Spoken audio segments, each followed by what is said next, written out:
Welcome to the Entrepreneur Podcast, filled with marketing and leadership tips on launching and growing your business with your host, Deanne Mora.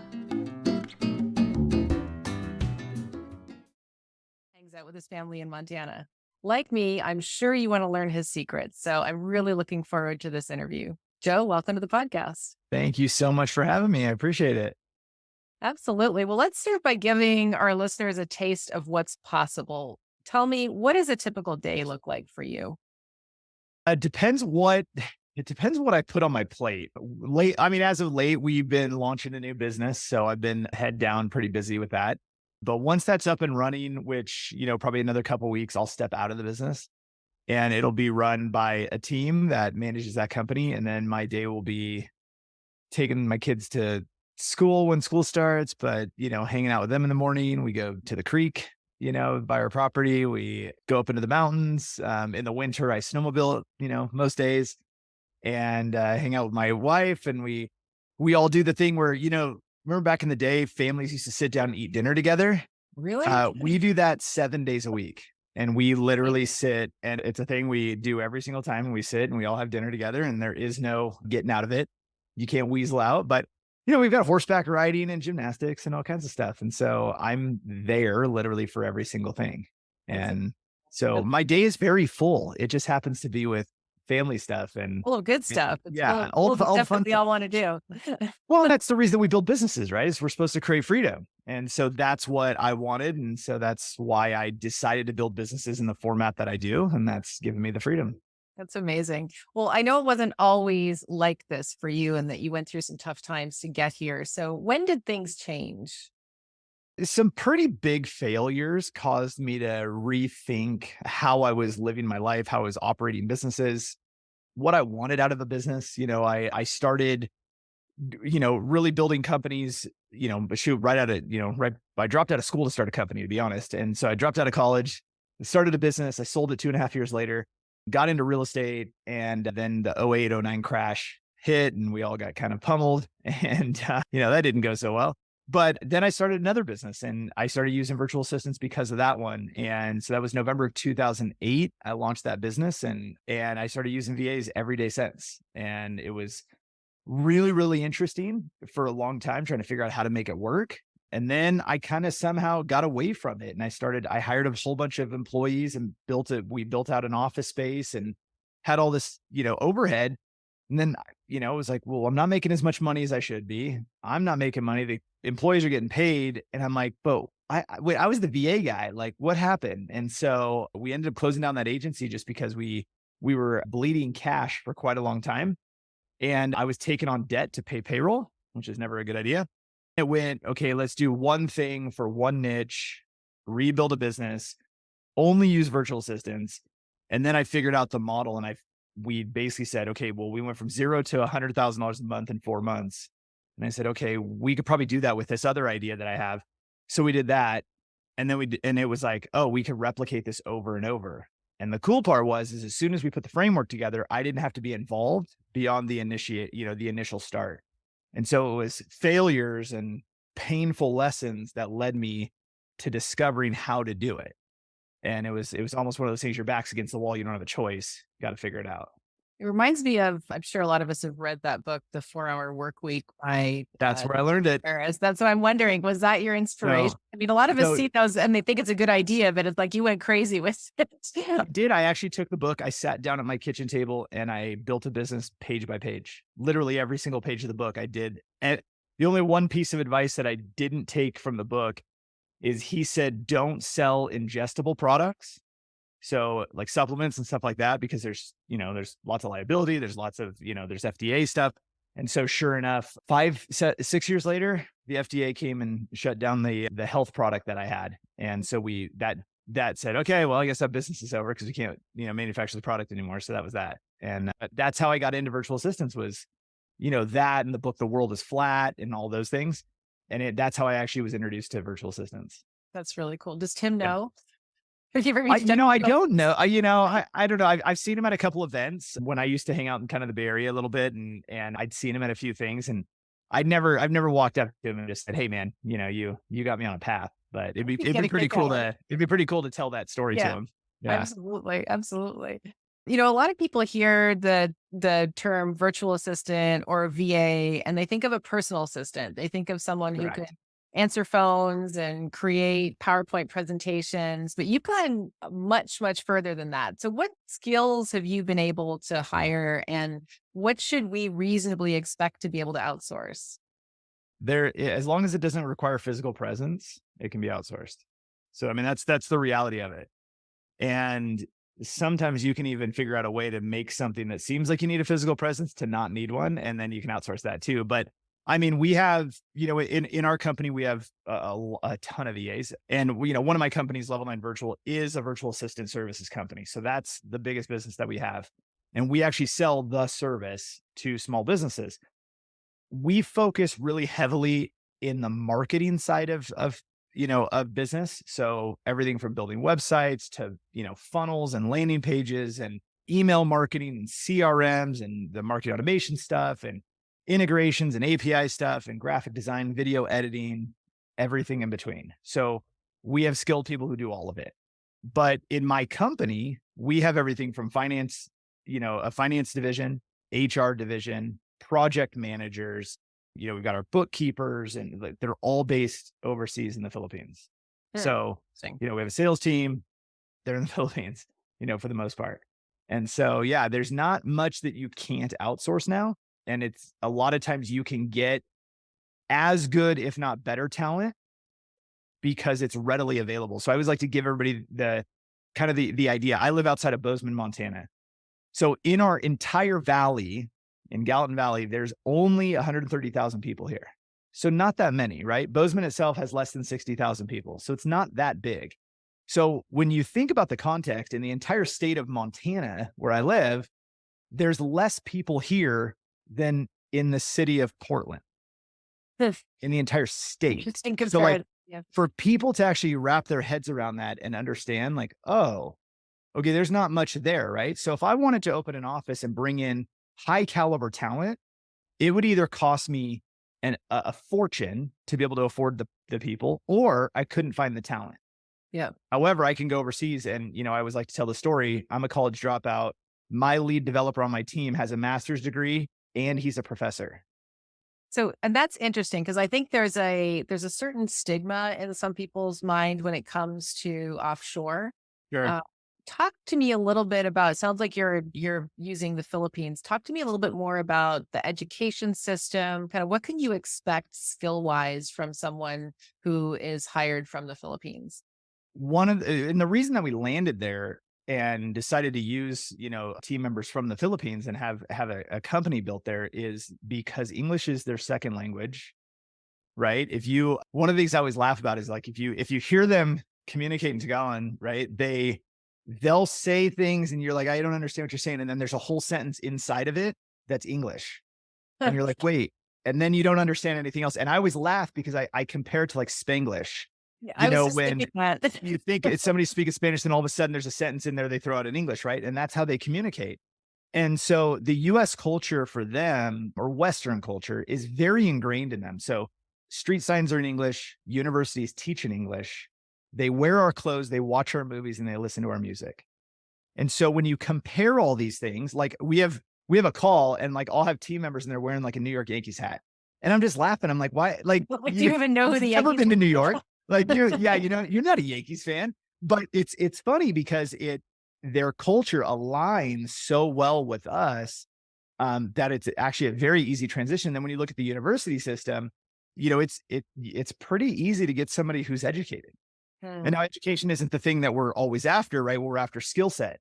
There's just highly skilled people, and all you have to do is like find them. And so that's like our specialty is finding really skilled people who have, if we need them to have an education because it's something like bookkeeping and they need to have some sort of a financial CPA type thing. Like our bookkeeper is an actual certified CPA in the Philippines. Hmm. But if she were to go be a CPA in the Philippines, she'd make less money than we pay her. Yes, that's interesting. Well, Right. speaking of payments, so it sounds like pretty much any skill that you can think of when someone doesn't have to be physically in an office or in a, any sort of a facility that's touching things. Yeah. So pretty much most services, right? Most Yeah. professional services, Yeah. it sounds like that you'd be able to outsource. So is it, and the benefit, I'm definitely hearing that one of the benefits is that it's difficult to hire people depending on where you are. And we all Sure. know, we went through the Great Resignation through Yeah. after COVID, and everybody decided that, I don't know where the workforce went, but they all decided to go do their own thing or something Right. happened. And it just became much more difficult to hire. So the Yeah. availability of talent is certainly a benefit. Cost wise, though, I mean, sometimes you see people that are, they're advertising themselves offshore and they're like, $8 an hour, 10, $15 an hour. I mean, is that the range that you would It is. to see for Yeah. And, VAs? and so just like anywhere else, you can get low cost talent and you can get kind of the mid range and you can get upper price talent. We're in the habit in our company of hiring at a certain kind of middle range price point and training them and developing them into higher roles. And so that's what we do internally for our company and what we advise all of our clients to do. Hire what we bring to the table, kind of that middle price point caliber, and then develop them. Just like in the US, you get somebody who's maybe they've got a ton of experience, maybe they're asking for a lot of money, and then all of a sudden you're like, okay, well, there's a level of entitlement, there's a level of I know it, so don't develop me further because I've got the skill. And you see it everywhere. It's not just, in the Philippines, the US, it's everywhere. And so we like that tier down where they're hungry to learn and really excel and grow. And, what we strive for and what we really position our team to do is that their focus is providing value. Mm. So it could be, maybe you're not at the top tier skill that you need to be, but if your effort in the middle is showing that you're going there and that's what your goal is and you're trying to become that and you're, providing extra value for your clients and so forth, you're going to have a successful career. And so, you can, again, there's a lot of advertising. Oh, go get somebody in India for $2 an hour and stuff. You're going to get $2 an hour work. Like you are. It's like the reason I know that we've placed over 4,000 VAs. We know exactly what to expect at what price point. And it doesn't miss much. More of a language barrier there too. Like I think in the Philippines, I agree with you because working, yes, you're going to get an accent, but honestly, you're going to get an accent from half of the people in the US anyway. Yeah. Right. Because, a lot of us are immigrants and, but getting someone who is excited to work with you, it's a bit, I mean, you could be making a difference to someone's family and putting them in a position where now they can care for a sick relative and, now they can send their little brother to school or whatever the situation is. Right. It is. So yeah. There's rewarding. Those stories are phenomenal. And that's one of the things that I love about what we do is, they still do, I say they, in the Philippines, it's customary for them to have generational living, right? Multi-generations in one household. And you'll find that most times there's at least 2 generations living under a roof. So with most of our team, we know that if one person is getting paid from the company, the impact is pretty vast. Because a lot of times it'll be that one person's working and they're supporting the entire household. Yeah. And so when you realize like the impact that we can have just by allowing somebody to express their talents, it's amazing. Yeah. And that's been the best part of the journey. Return, the passion that they give you in return. Yeah. I mean, it's unparalleled. Absolutely. I totally agree with you. Yeah. So, okay. So definitely benefits to having a VA on your team or multiple VAs on your team, or in your case, running your whole company with VAs. But a lot of entrepreneurs find delegation to be a challenge. Honestly, even if it's delegating to somebody who sits in the same building or in the same office with you. So what are some of the tips that you can share on how to delegate effectively to an offshore team member? Start with just the little stuff. So if somebody can come to the table and they say, okay, I really want to start to understand and I want to get good at delegating. My first thing is like, okay, so the best thing to do is just to exercise the muscle. Go do it. Go start with something simple. You look around your office, you think about the things on your to-do list. What is something that even if somebody got it done 60 to 70% as good as you could do it yourself, it would just be done. And if you can just start looking at those things and start just passing those off, just those little things, and realize, look, I want to be good at delegating. I'm going to invest a few $100. I'm going to invest $1,000. I'm going to start. If you can do that, you'll get used to the idea of handing things off. And all of a sudden, you cannot wait to pass things off. And Right. so Yeah, that's a good then it point. becomes like this, like you get addicted to it. And, I'm like, I don't want to do that thing. So I'm going to have somebody else do it. And it's constant and everything goes. And now all of a sudden, as an entrepreneur, you can step back from your business and actually look at your business, not look at your to-do list, not look at your tasks, not look at roles and responsibilities that you're stuck inside of, but you can step back and you can look at your business and say, okay, how do I make this machine move in the direction I want it to go, get to the level, the scale that I want it to go? Like I get to spend so much of my time focused on strategy, focused on advising the stakeholders in the company to move where I want them to go and deploy resources because I'm not stuck in the middle, Mm. right? I don't write emails. I don't deal with clients. I don't have any part of that. I'm not doing sales calls. And so I get to actually be a strategic advisor and an investor. And when I get to do that, we can make the company do great things. And so I believe entrepreneurs need to get there. Yeah. Yeah, I would Yeah. agree. So, I mean, let's give people some specific inspiration. Cool. So let's take an example of an attorney. Because an attorney might think, well, anything that, I'm obviously skilled. I have a, particular designation, education. There's people that I would hire that maybe they also need to be legally trained. But so tell me a little bit more. Let's take that scenario of, a solo or a partner firm, and what are some of the things, if you were looking at their business, that you might say this would be a good fit for a VA? Administrative is the fastest thing to go to in a law firm. Like we have VAs that work in law firms every single day. The administrative side, there is more paper pushing around an attorney's office than almost anywhere on earth. Like it is unbelievable. And the majority of that kind of like movement of data, words on a computer screen, most of it can be done outsourced. So much of it can be done outsourced. There's so much transcribing and there's so much that is just administrative, like nuisance type stuff that literally VAs can do that. Then you get into very specific types of administrative roles that might include, and I'm not an attorney, but like case files that have to be communicated here, or parts of something that need to be communicated to certain other partners in the firm, or research that needs to be done that is lower level research. You don't have to be an attorney or a doctor to figure out how to do the research. You can train somebody to do the research and you can have it done for you 8 hours a day, 5 days a week, like that. And it'll lower your cost of overhead, right? Because I mean, Yeah. how many times do they pay people to sit down and do this kind of mundane research?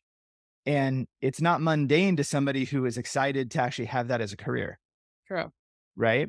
And you think about everybody else who's probably taken that role. That's the role that they take so they could go somewhere else. Hmm. And so, right. So you're always looking, guess what? That person's going to eventually move on. You're going to have to put somebody new in that role. Well, what if you hired somebody that was what they wanted to do? Yeah. I want to do research for an attorney. Like that'd be kind of cool. It'd be You really have somebody cool. who's I think a lot of loyal. attorneys listening would think that would be Right. incredibly Yeah. cool. And so like, I don't know all the details of what could be handed off to somebody else, but it's vast. And I know the research side, I know administrative stuff. There's tons of admin stuff that we have VAs doing. And yeah, we also have attorneys that they have inbound calls that come in all the time.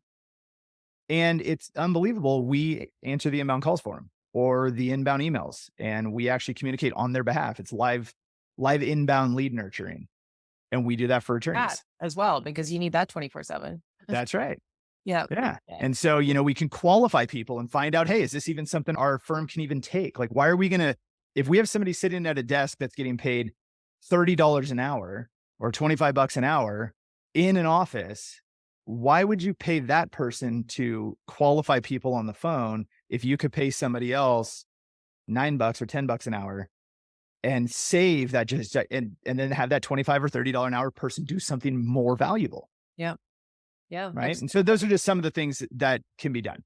So when you're looking at a 24/7 type of service, do you see a difference between, because recognizing the time zone difference between us and the Philippines, do you see a difference in the quality of talent that's available and willing to work US hours versus their own hours, which are I think, at the opposite end of Yeah. ours. It's funny. It's a norm for them to work graveyard. It's actually Mm. very, very normal there. And so we don't really run into a lot of issues with that. When people are applying, they understand, like, I'm going to work graveyard, I'm going to work from home. And what's cool is that they get to work from home. They're around their family.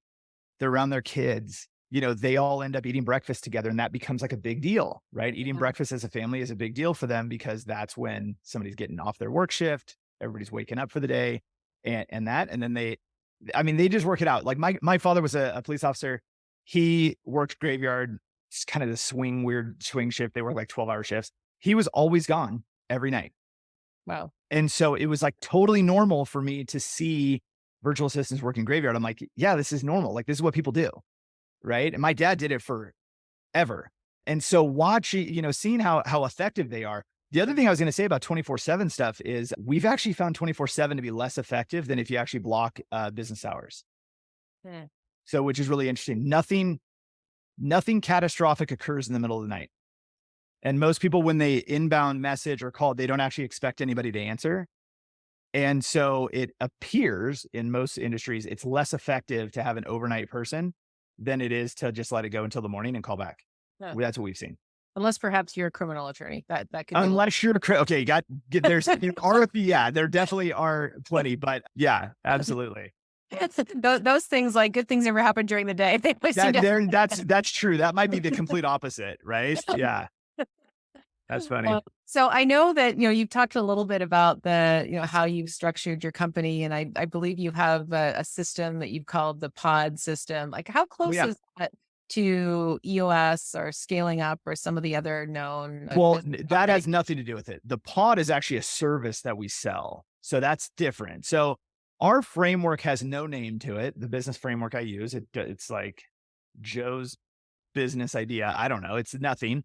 How similar is it? It's its own, I mean, it's its own style of EOS and so forth. And it's the processes that we've used to create a back-end business management system that we can replicate and use in multiple companies. And the goal is that if we implement this system, the back end of the business operates identical across all of these businesses. And then it's a little bit different. There might be a little different terminology on the front end. There might be a little bit, we're selling different service on the front end. So the sales process might be different. But as far as HR management, finance, the way our leadership team works, project management, all of those things, all of those are identical. So I can pick somebody up in one business, I can move them to the same role in another company, and they know exactly what to do. They might have to get up to speed on a few of the terms, but for the most part, they know exactly what to do. And so that's the way we're able to really, really build businesses fast and launch and figure out if they're going to be worth our time and worth the investment and get going. And then I can back myself out of it. Okay. So I'm assuming that you have very well documented roles We and do. org structure and operating procedures, et Yep. cetera, at the back end. SOPs are a big deal. And the cool part is even when we launch something new, even though it's supposed to be identical to the others, we still create an SOP for that business, which is mildly different than this business and this business, but the framework is basically the same. Hmm. And these are all digital businesses.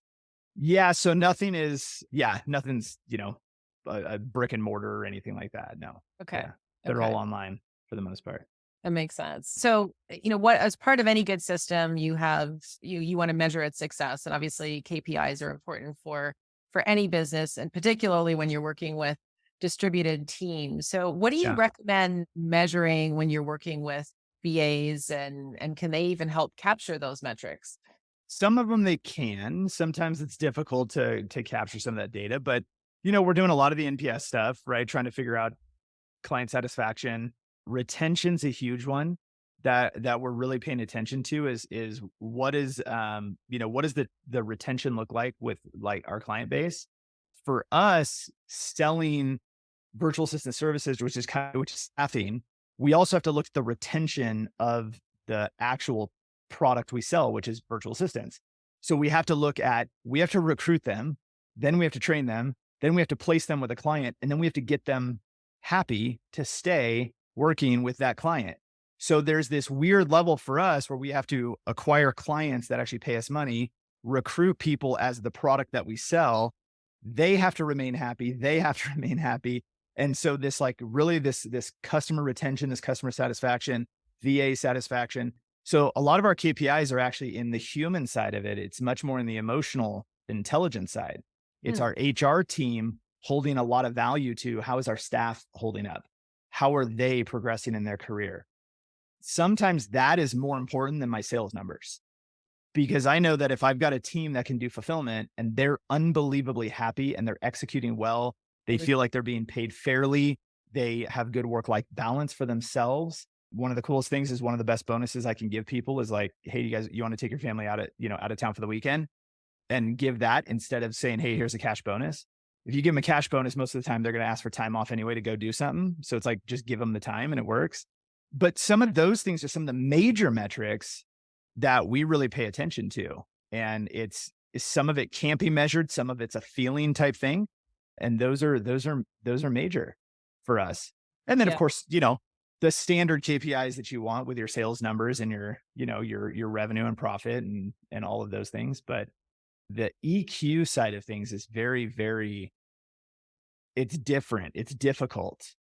But if you get it going pretty well, it makes business very easy. Yeah, it really does. So talk to me a little bit more about that in terms of how are you doing this just by checking in with the VAs regularly, checking in with the clients regularly? Like, how does that process work? So on the client side, we have a customer success manager who oversees the relationships with our clients, and her role is literally to have a relationship with our clients. They need to be able to reach out to her and talk to her about challenges they're having.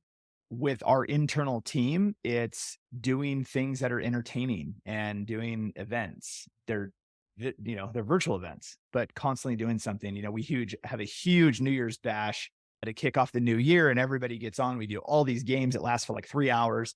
Like people are like drinking their champagne and they're doing their thing, and I mean it's like a party, right? But we're all on around the world, and you think about like the Philippines. There's hundreds of islands.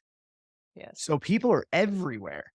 So some of those things, other things that we do, like we'll do a fitness kind of accountability program where it's like, okay, everybody, like, for the next 6 weeks, here's what we're doing. And we put people in groups and everybody works together. Hey, make sure that you get your push-ups in, or make sure you go for your walk, or, make sure that you're drinking your, X amount of water. And we do those things, and those keep people engaged, right? Also keeps them healthy, which Mm, keeps their emotional, yep. side of them doing well, makes them happy and all those things. So and then it's a lot of check-in, right? It's like our HR team's pretty awesome because they understand what's going on in family dynamics.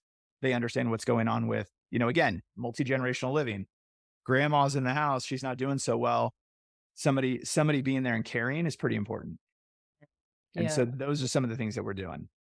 And so do you work with clients as well who have, you're kind of plugging your offshore team into their virtual team, and how, if that's the case, what do you suggest culture wise to, if you're in your case, you're running the entire company with VAs, but some people are going to be plugging in a certain number of VAs into Right. their business. How do you mesh that and create a cohesive, exciting culture for a company? It's difficult because it is virtual. And so it is difficult. And I think that's where we saw with COVID, with everybody working from home, morale declined.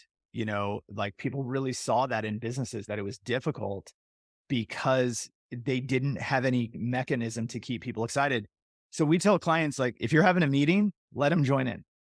You can have a physical meeting. So put a computer in the room, point it so they can see the table of people and they can hear, and have them be a part of your team.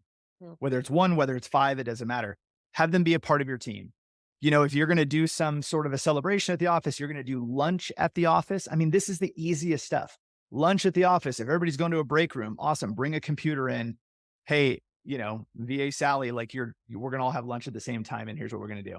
And we're going to take a lunch break together. They're sitting there at their desk, at their house, eating. Everybody else is in the office, and include them in. And actually, that's one level of it. And then if you take a step further and you go, oh, hey, like, what are you having for lunch? Or like, hey, how's it going with this? Or, hey, what's your daughter up to? Or what is she interested in? And, what does she do on the weekend? Like, oh, I don't know, engage with them out, on a personal level. The same thing, the water cooler talk that everybody used to always have, you can still do it just because they're virtual.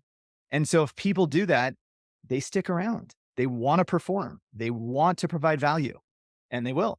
And it's just a matter of taking that little bit of extra effort and that mind shift to realize like, hey, we just have to treat them like they're here. And it's really, really helpful. And then, yeah, And, it and works. learn from each other's culture, right? I mean, A it's hundred percent. interesting to know, what are other people eating and Oh what is, yeah, and, Google it because you've never heard it. So you can correct. take a picture, right? Yeah. Yeah, absolutely. Yeah, make them part of the team. So, well, I think there's lots of good advice here, Joe, and I'd love to hear more about the businesses that you've built with this system and just a little bit more about how you, when you're evaluating launching a new business, how you go through that process to figure out if it's going to be a fit for this model. Sure. So all of my businesses are based around my lifestyle. So if I can't have the lifestyle I want, I don't touch it. And so most people are saying, well, I want to build a business because I want freedom. I say, I want freedom, so I'm going to build a business. And so I do it in reverse and I go, okay, how much? There's going to be times when I'm going to be head down and I'm going to be grinding. And there's no doubt about that. And I will work my face off when it's necessary to get that done, but it's to an end. And then I need to be able to get out of it. And so, but I build everything in those stages to be able to do that. And so, I have an agency, a marketing agency in the wedding industry, and we serve wedding venues. And so that was the one that I built from 0 to 100, 109,000 a month in 4 months. Then we doubled it 4 months later. And then I got the idea like, oh, I could do that with the virtual assistant business that was kind of like just there. And so then that one skyrocketed and we were able to grow that to 8 figures. And that business really, I was like, wow, we really figured this out. And then we kind of had we had this software we were working with for the agency business. So we launched a SaaS company and we launched a SaaS product. And then, during COVID, we were cruising around and we were doing a bunch of camping and we kept noticing that the campground websites and the marketing that they did was terrible and we couldn't figure things out. And so I said, let's see if we can help these people. So we created a landing page and literally, we're traveling and I call, I'm on Zoom with my team and I'm like, hey, you guys, can you guys create a landing page? Here's what we're going to put on it. This is the offer. Create like a little logo or something. And let's see if we can support campgrounds because some of them are awful. So then we just literally call them back. Hey, we were actually thinking about staying with you, but we had a really tough time on your website. They're like, yeah, I know. We needed help. We haven't changed anything and it doesn't say this. And it's like, we can help you. And so then we built that business and I think we, grew to $30,000 a month, like in a couple of weeks. And then it was like, okay, great. Like that's a thing. I guess maybe we should build a brand out of it. And so that was that. And then, and just over the past few weeks, we've officially launched visitormatch.com, which is taking anonymous website visitors, just people who hit your website that never opt in, they never do anything, you never catch their information. And we have a data matching pixel that we can actually match to profiles. And so you can get the contact information and then market to those people either via running ads or cold email or all those things. Right. And so that one we launched and now we'll hit we just launched it literally a couple weeks ago and we'll hit 7 figures by probably next month. And so that'll be so that's a good one there. Impressive. But looking at what's that? No, go ahead. I was just keep going with your story. Yeah. And so looking at the framework, is it something that has the opportunity to scale? Does it require physical presence? Obviously, if it's something that requires us to physically be at a location, that'll never work. So I don't touch it. What is it going to require to get us to the launching point and to get us to the point where we have actual revenue and we can say, okay, great, this is making us money.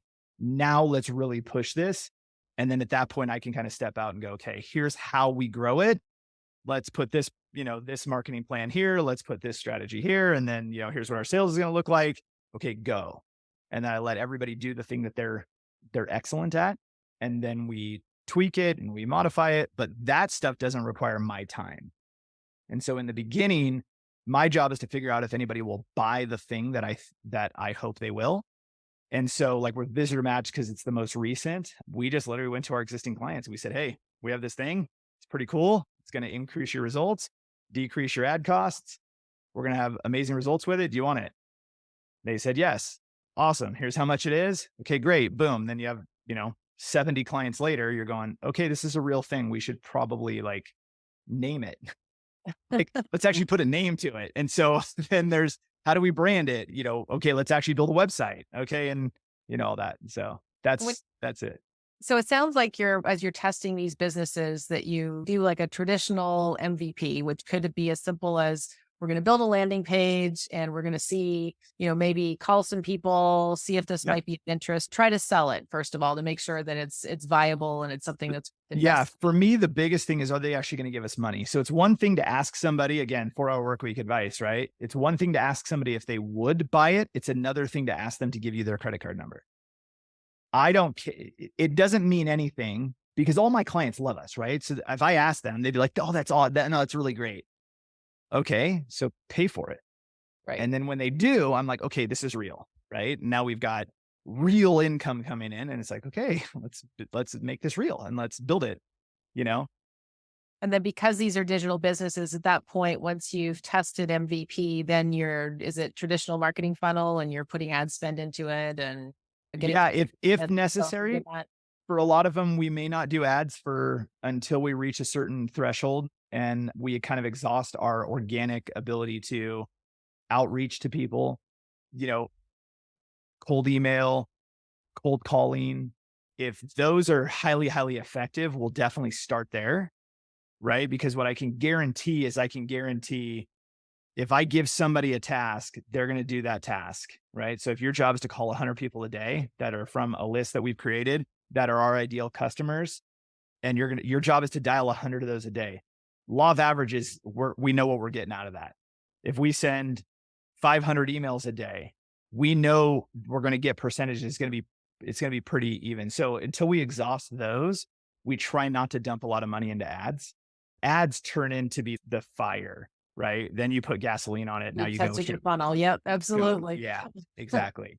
So, absolutely. So I think a lot of people spend a lot of money on ads without having a proven system. Because then you have the back end side of it, which is the fulfillment. And that's where I think like a lot of people get into trouble is they build a business and they go, or they start a business and then okay, I went and I got a client. Okay, now I'm going to advertise and get more clients. And then they come over here and then they fail on the fulfillment and they don't deliver. Yeah. Then they have fallout. And then they go, okay, well now I'm churning, and they go back and we got to get more customers. And it's like, well, if that fulfillment piece was really good, you'd be so busy, you wouldn't have any churn, your clients would be staying.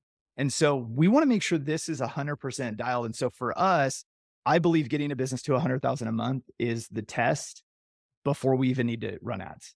Yeah. And that's just kind of our model. Well, and I mean, you're right, because if you're sending even if you're sending a great deal of traffic to a website or to a landing page, and then you've got issues with people, nobody's picking up the phone and then the lead moves on and, et cetera, then, you're really literally throwing your money away. Correct. Yeah. Yes, that's exactly it. Yeah, absolutely. Well, Joe, this has been fascinating, and I'm sure that our listeners have really gotten a lot out of it. Where can people reach you if they want to connect? Yeah, so I need to do some huge updating on my personal website, but joerare.com is a good one. My virtual assistant services company is level9virtual.com. So level9virtual.com. Joe at any domain that I own, you can reach me, Joe at level9virtual.com. And then, what we're really proud of right now is our launch with visitormatch.com. So Joe at visitormatch.com, that works too. And I don't know, my VA will answer first if I don't get to it, or they'll say, hey, Joe, you've got somebody who wants to talk to you. And then I'll get to my email too. So awesome. And Joe, when's the book coming out? Never. I say never. I know. Unless you can get one of your VAs to write it for you. You need to I'm going to have to. I'm going to have to get a ghostwriter. Of course, you could probably use GPT-4. So I don't know. We'll probably have AI write it. It needs to have your spin on it, though, for sure. Yeah, probably. What I keep getting asked about is actually creating a course that, really kind of teaches this model on how I eliminate myself from the business. So we'll see. I don't know. People keep asking, but I don't know. That means I have to work. And that's not my jam. Yeah, right. Apparently. Yeah. Well, listen, Joe, thanks for joining me today. I think freedom is a terrific goal for any entrepreneur. And I hope that our listeners have received a little bit of inspiration as well as maybe found the incentive to go out and enjoy their own freedom. Absolutely. Thanks for having me.